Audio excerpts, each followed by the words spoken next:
Once upon a time, there were two little girls named Deb. One little girl grew up to be a preacher while the other grew up to be a pagan, and they both grew up to be the very best of friends. Join the preacher and the pagan as they take a fresh look at Christianity, from the inside out and the outside in.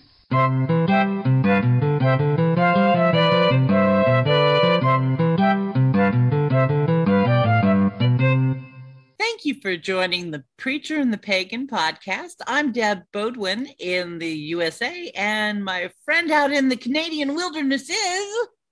Hi, Deb Suttard, actually in the wilderness. Oh my God, you are literally in the wilderness with, 15 5-year-old troopers? Yeah, about that. I love it. You are a wild woman. I don't even want to go out in the wilderness with grown-ups who have trucks. And you're out there making grilled cheese sandwiches on a stove over a fireplace. Yeah, but I just also taught them how to use a knife. So, So you're out there with 5-year-olds who are now armed? Pretty much, yep. God save Right now, they're about to make food over an open fire. So, you get them young before they're scared of this stuff. Seriously. And then you tell their parents afterwards what you've done. Better you than me, babe. I love it. Well, it's fun.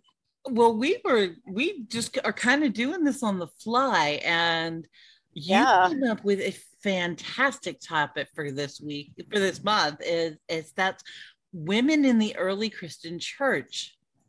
Yeah, I've done a lot of work around it. It's where a lot of my academic work has been, and it just dawned on me that we just so many times I see women talk about how we've got to encourage each other and prove that women need to be there, and I'm like, hold up.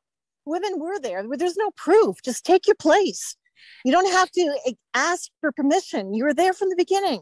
And that, as someone who was raised in the Catholic Church, when I first met you and we really started discussing this topic, I was stunned that so much of this information, I mean, we all heard about the women who were at the tomb when it was rolled out, and Veronica with the shrouded Turin or whatever it is.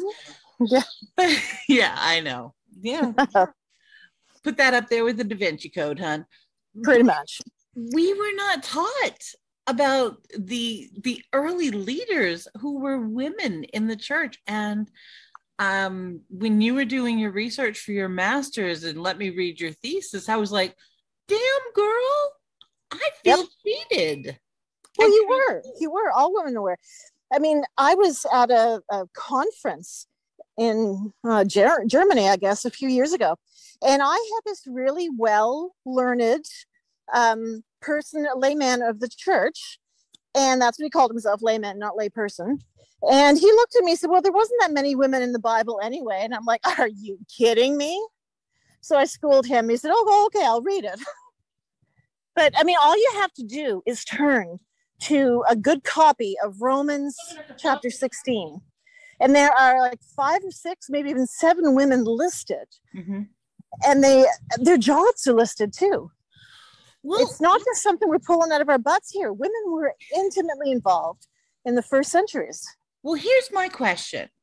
There's a turtle in my path here. Oh my God, how cool is that? Yeah, he's about 3 inches long. Well, I'm just gonna let him do his thing and I'm gonna keep going. All right, all creatures great and small, right? Pretty much, yep. Okay, so here's my question for you, Deb. Mm-hmm. Where the hell did these women go?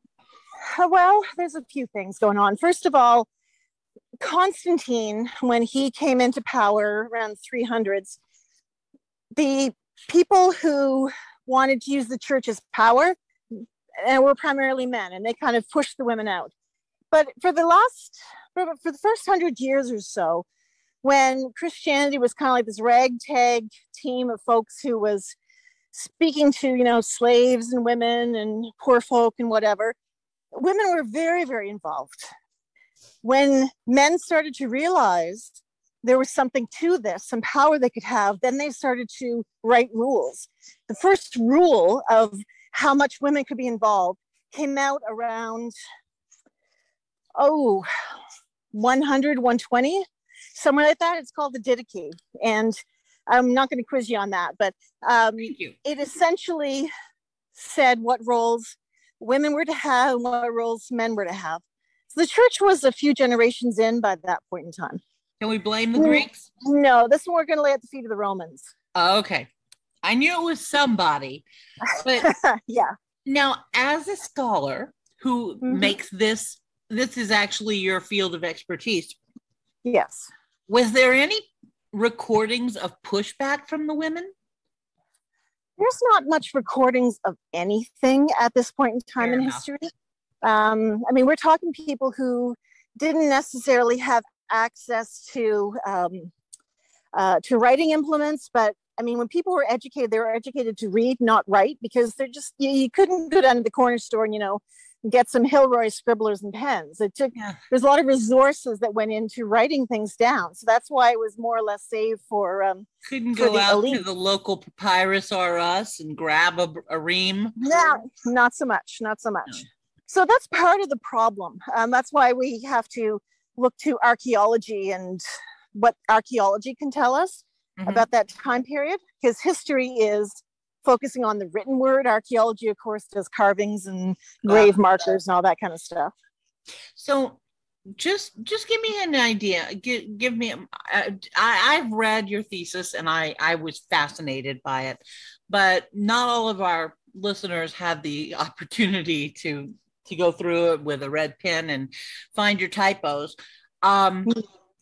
Give me some examples of early women in the church that may not be getting some of the press that you think they should be getting.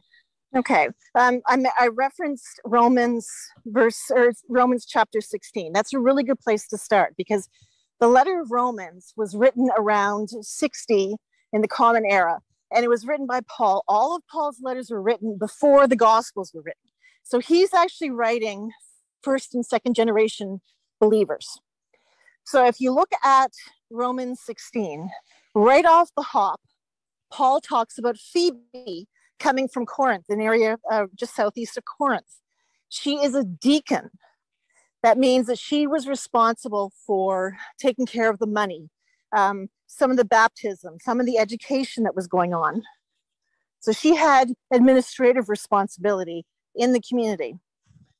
Then we have Priscilla, also mentioned in that chapter.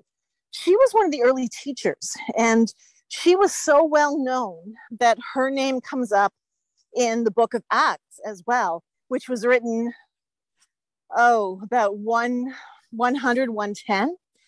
But one of the things that's really interesting in Priscilla is that she and her husband Aquila show up in the Christian scriptures 6 times, and 4 of those times her name's first. So she was very, very significant, to the point where a couple of generations beyond, they still remember the influence of her. And then we have Junia. Now, Junia is a really interesting case, because Martin Luther and a bunch of others that followed in his line of thinking did not believe Junia was a woman, because Junia is identified as an apostle.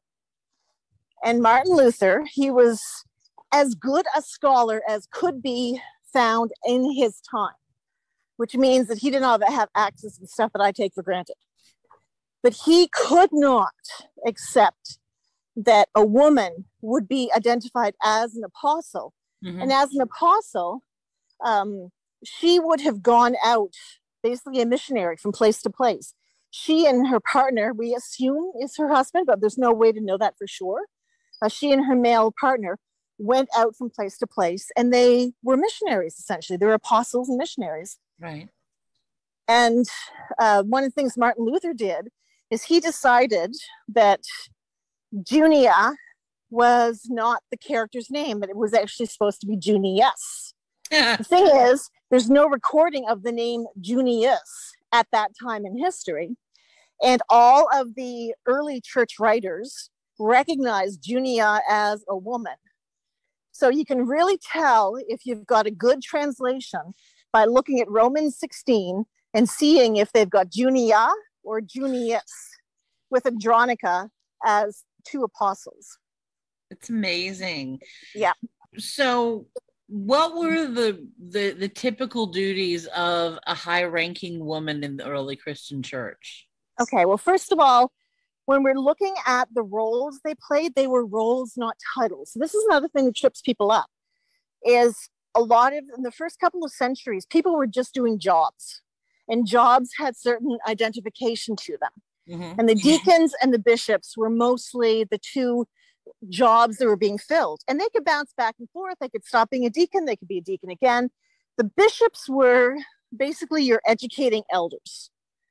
So even though Priscilla is not identified as a bishop, she might have been. Now that's me projecting a bit. There's no written documentation about that. But how she is described as a teacher is kind of a bishop's job at the time. Okay. The deacon, as I said, they were the administrative folks. In the earliest of churches, like when a bishop is chosen, whether it's Anglican, Lutheran, Catholic, Orthodox, wherever, they're pretty well a bishop until they get another bump up in title. Got it. But they never lose that unless they really fall afoul of the church. Back in the first centuries, you could be a bishop. You could stop being a bishop. You could be kicked out of your bishopric. You could go be a bishop somewhere else, move back home, be a bishop again, decide you don't want to be a bishop. It was just a job. So in other words, the hierarchy had not become solidified yet. Not at all. More fluid. No. And that was one of the reasons we can look at all these women who were doing these jobs, because they were jobs that needed to be done. They were not necessarily given these titles. Now, one of the reasons there was no priest at this time, well, actually, there's two main reasons. One is because every church had a bishop. Every congregation had a bishop. Okay. And when we're talking church, we're talking ecclesia, the people. There's no buildings yet. So every church had bishops and deacons. They did not have a priest, because a priest is what the pagans had and what the Hebrews had. The priests were someone with a very specific ministry to a temple where a god lived. Got it. And because the Christians did not have a temple for God, they did not have priests. Okay, so priest is actually connected to a church or temple.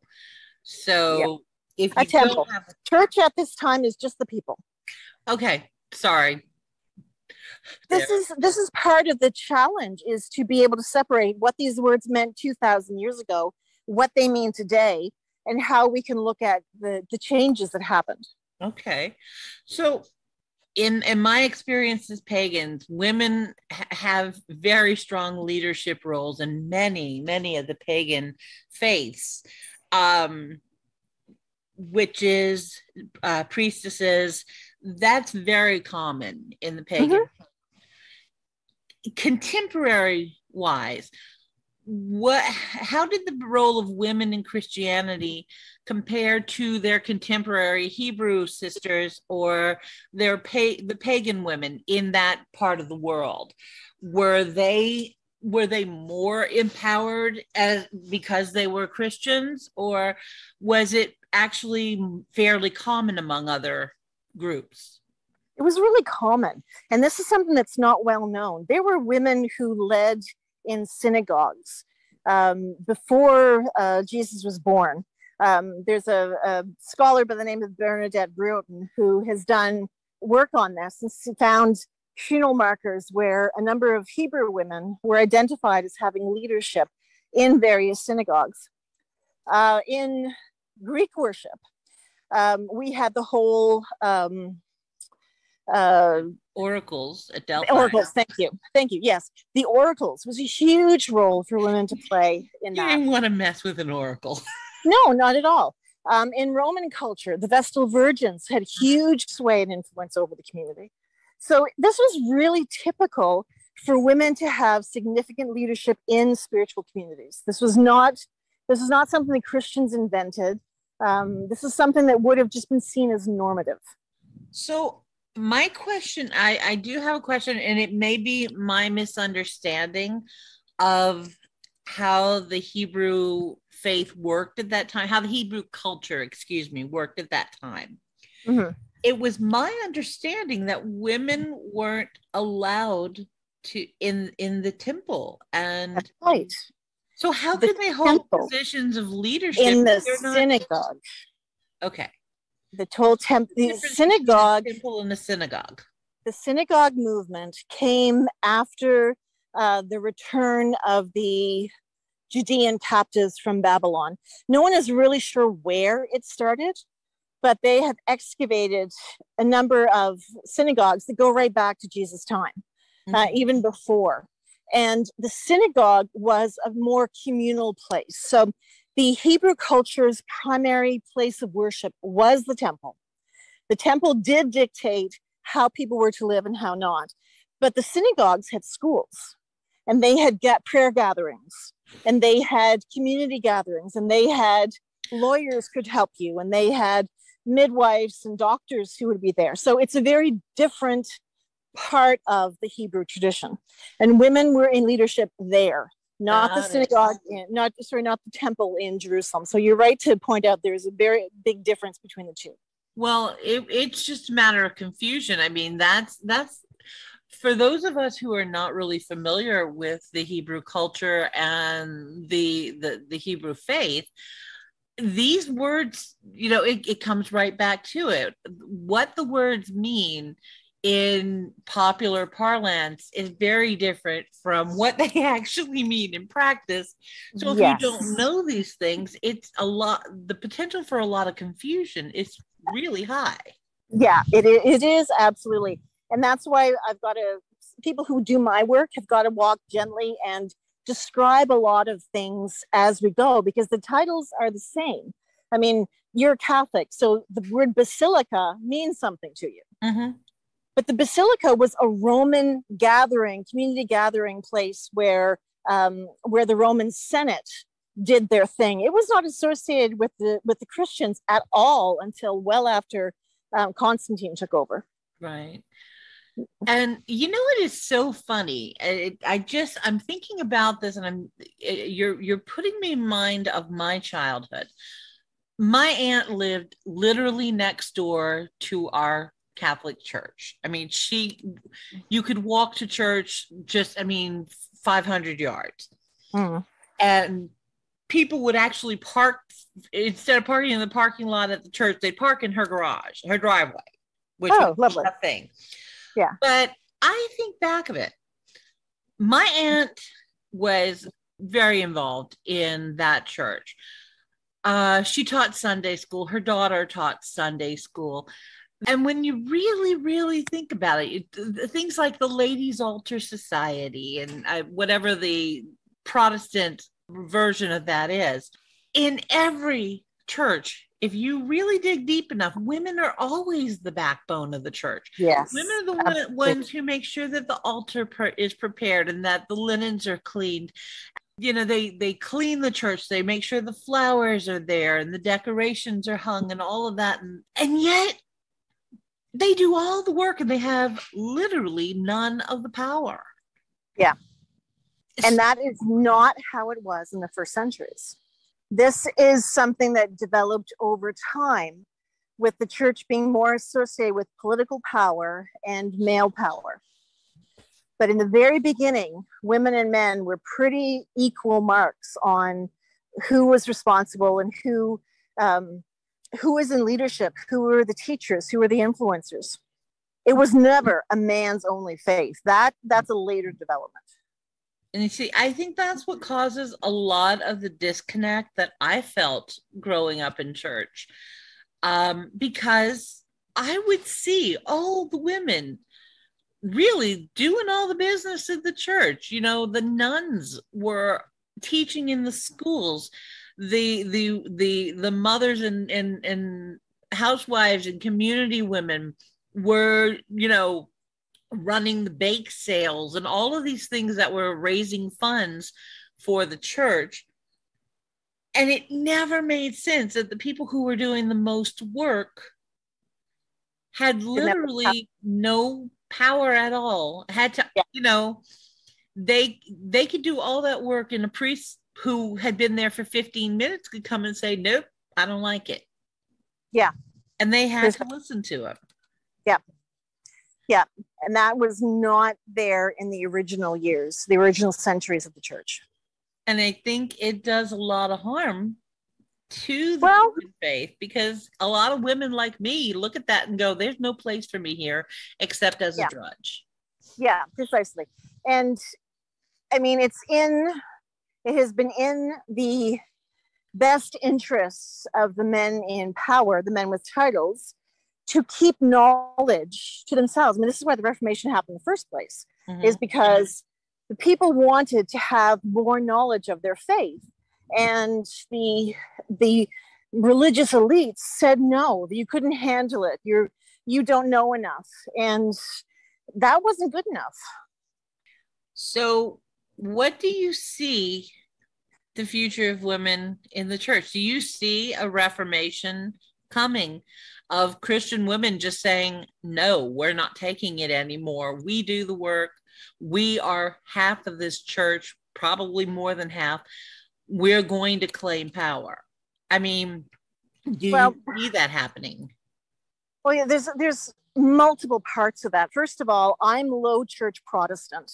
Women have been ordained in the traditions I work in for, well, the very first woman in my tradition was ordained before my mother was born in 38. So wow. She was ordained in 36. So in my tradition, even though women are never given the power pulpits or as much credence as the men, they're there. So those who are in the Orthodox or the Roman traditions do not even have that much. No. I wouldn't even say power, representation, I guess, in the community. Voice. Honestly, I don't see a reformation of what we currently know. I do see change happening among those who are wanting to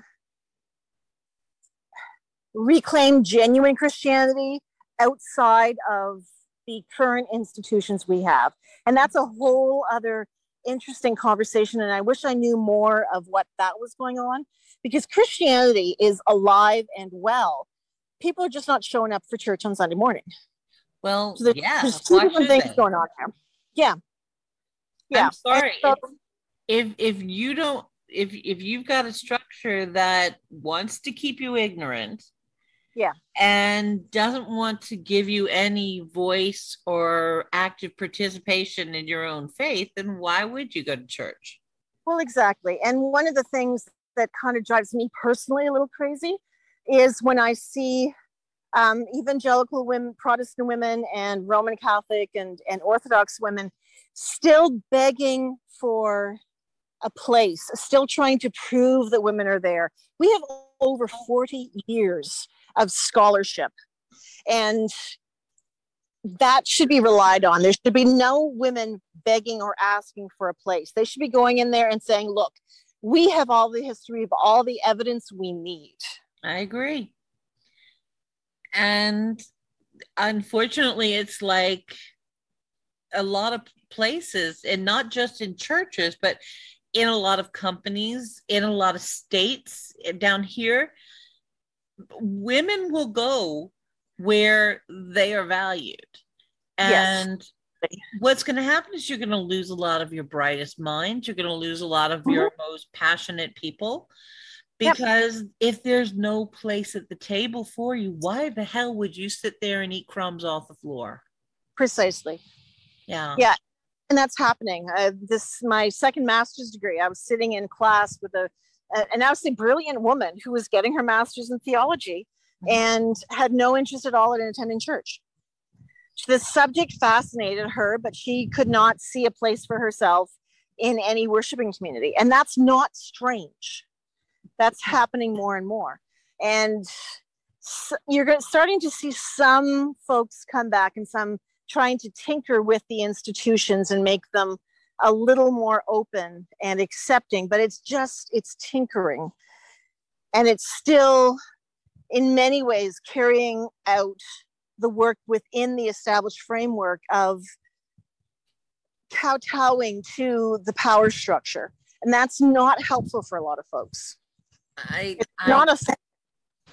I predict that what's going to happen is eventually either the structures are going to have to change, or people are just going to form their own and just leave the traditional structures behind to collapse in on themselves. Yeah, and that's really what's happening. It's happening faster to the Protestants only because they are fewer in number and their pockets are not as deep.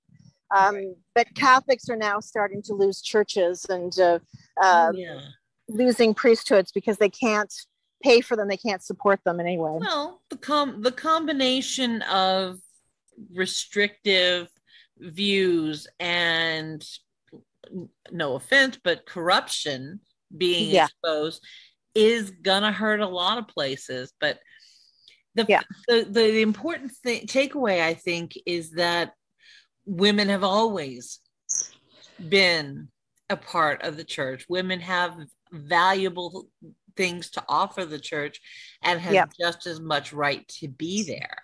And to be perfectly honest, the number of churches that I've preached in and worked in, if there is a good cadre of women doing the work, that church has a longer possibility of surviving than in a place where the men are doing more of the work or the work is not being done by the women.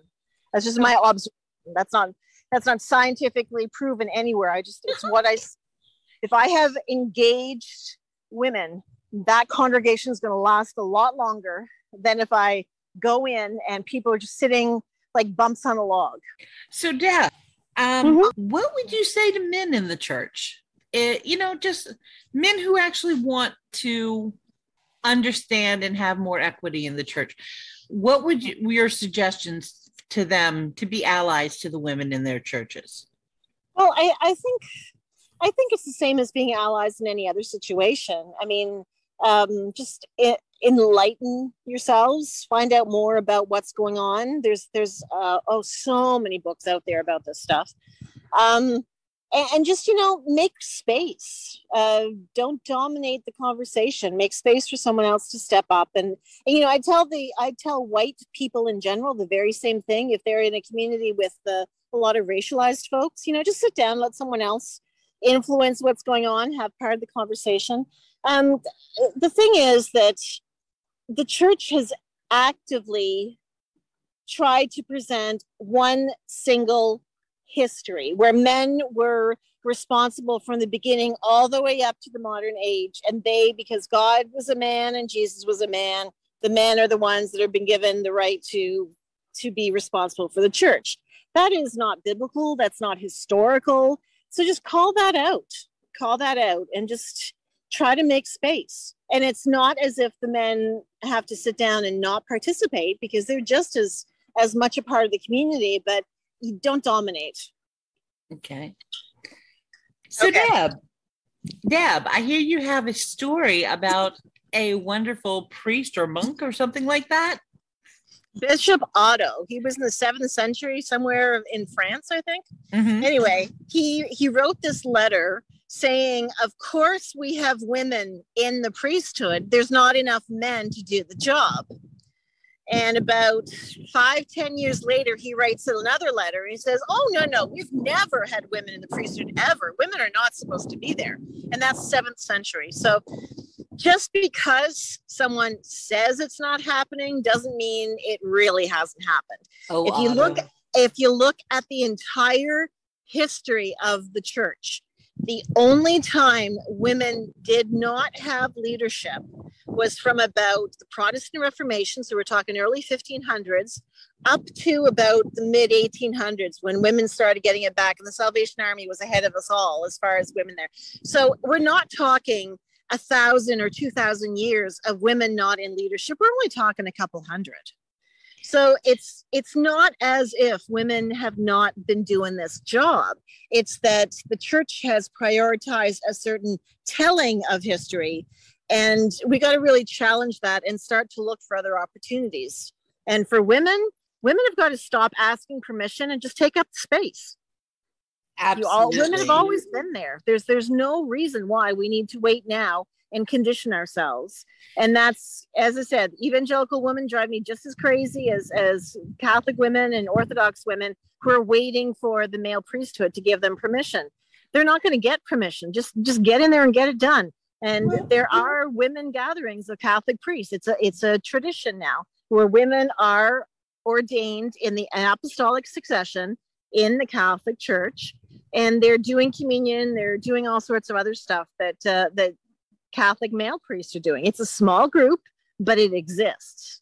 So, I mean, the change, people are doing their thing. We just have to also kind of move with how modernity wants to do things, and quite honestly, stop this whole gendered business in the church. It's got no place. It's not historical, it's not helpful, and it's certainly not going to help us impress other people who are on the outside. It occurs to me that the only power that the patriarchal structure of many of these religions have is the power of putting a name and a signature on a piece of paper that, quote, validates you, unquote. You are, as you know, you're as much a preacher as any ordained minister. You're doing the work, you're doing everything.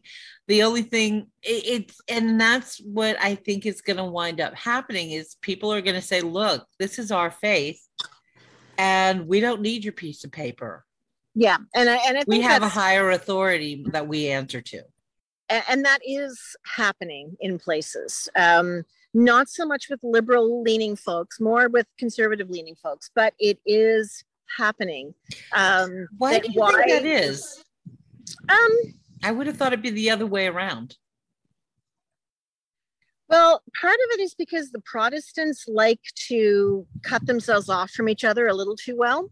Mm-hmm. So you got people who are cutting themselves off from the established churches, and established, I'm talking about churches with money and deep pockets. Got really. It. Mm-hmm. So the more they kind of cut themselves off from these churches, the more isolated they get, the less money they have, the less social influence they have, the more insular they are. So you'll get things like non-denominational, where they are a denomination of non-denomination people. So it doesn't quite make sense, but that's basically why the conservatives keep kind of getting angry with each other and keep siphoning off into different parts. Yeah, Catholics and the Orthodox tend to be pretty solidly who they are. The Protestants are huge on cutting ourselves up into different pieces. Well, it's sort of like the history, you know. Yeah.